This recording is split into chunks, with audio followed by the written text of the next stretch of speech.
Welcome to my back garden. This is El Medano. We're going to do a session down in the waves, which will be in the far distance of the bay.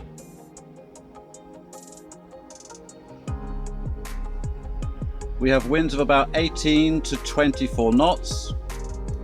The waves are quite pushy, so we've got a shore break of about 3/4 of a meter. I'm heading downwind. I'm accumulating enough speed to allow me to pop over the waves, and I'm looking for the flattest water as I make my way down into the bay. You need to make sure that you've got enough speed, because when you do a pop over a wave, you need to be sure that you've got the power in the kite to continue your motion.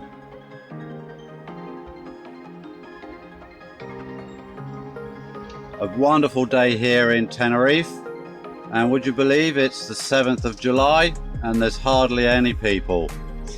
For us locals, this is wonderful.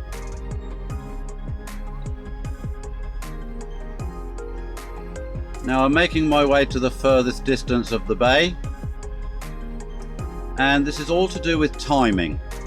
When you're having a wave session, you want to be timing it the best you can, so that on the return you can catch the flat water between the wave that's passed and the wave that's coming.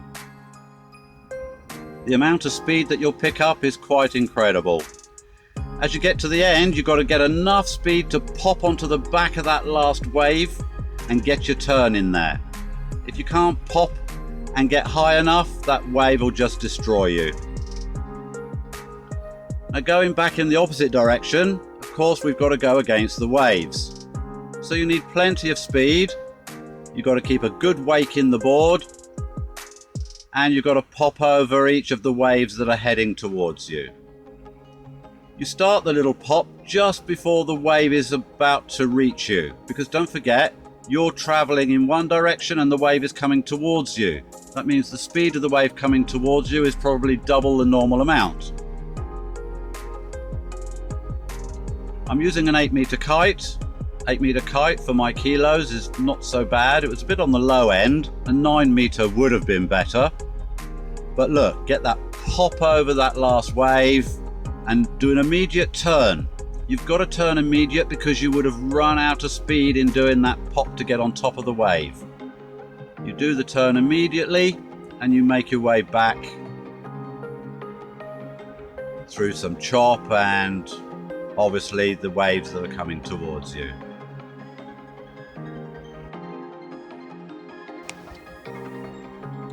If you've got about 50 hours of kite experience under your belt and you're practicing with some jumps, during the wave session it's a good idea to do some jumps, because you can use the wave as a kick. Now it's easy going up and more difficult in coming down. There's the down. The down is with your board facing downwind and the back of the board touching the water before the front. Also, the key part of a jump is looking with your eyes, obviously, where the board is going to land. You've got to see where you're going to land.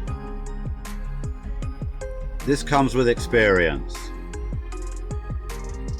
So let's head back to the far end and see if we can get another run for a jump.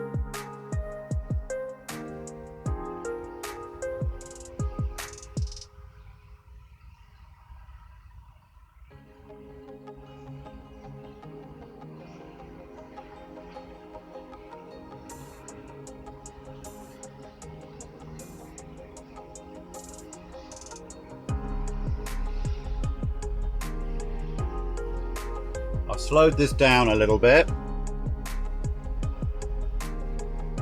The wave is coming towards me. I've chosen the point where I'm going to jump.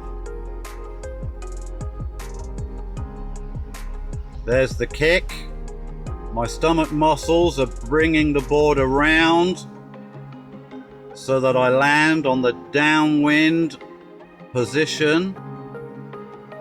That was a bit of a heavy landing because I didn't quite push on the back foot to get the back part into the water before the board. So I ended up with more board on the water at the same point. But it could have been worse. You need to see where you're going to land, and you need to see the wave that's inviting you to do the jump. It's a nice smooth ramp.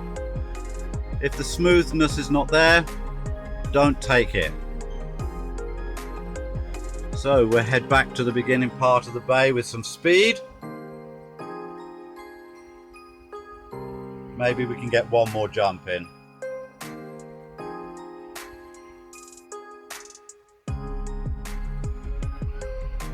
Kick over that wave. Get your turn in. Head back.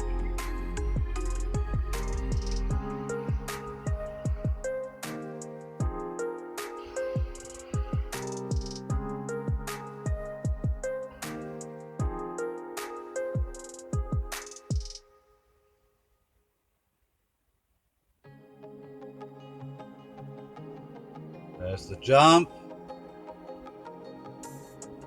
Downwind. That's a better, softer landing.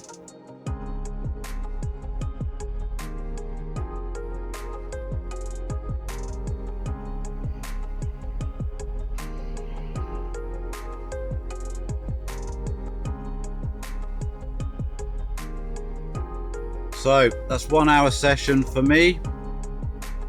I do believe my hair is still dry. Let's head back into the beach.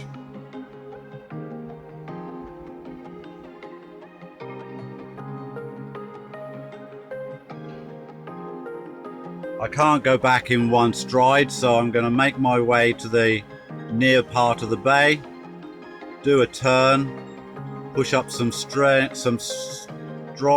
upward, and then get a turn in to head back to the bay.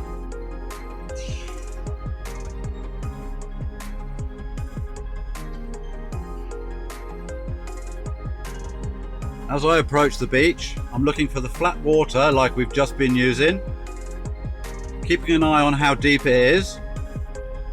As I approach the sand, instead of dunking my body in the water, I'm going to slow myself right down.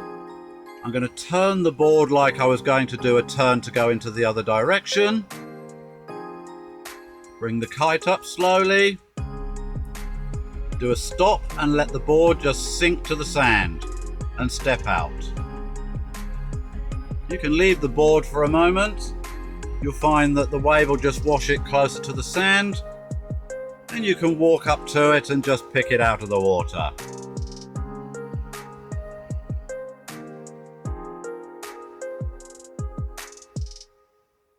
Job done. Thank you for watching. I hope you enjoyed it, and catch you on my next video. Bye bye.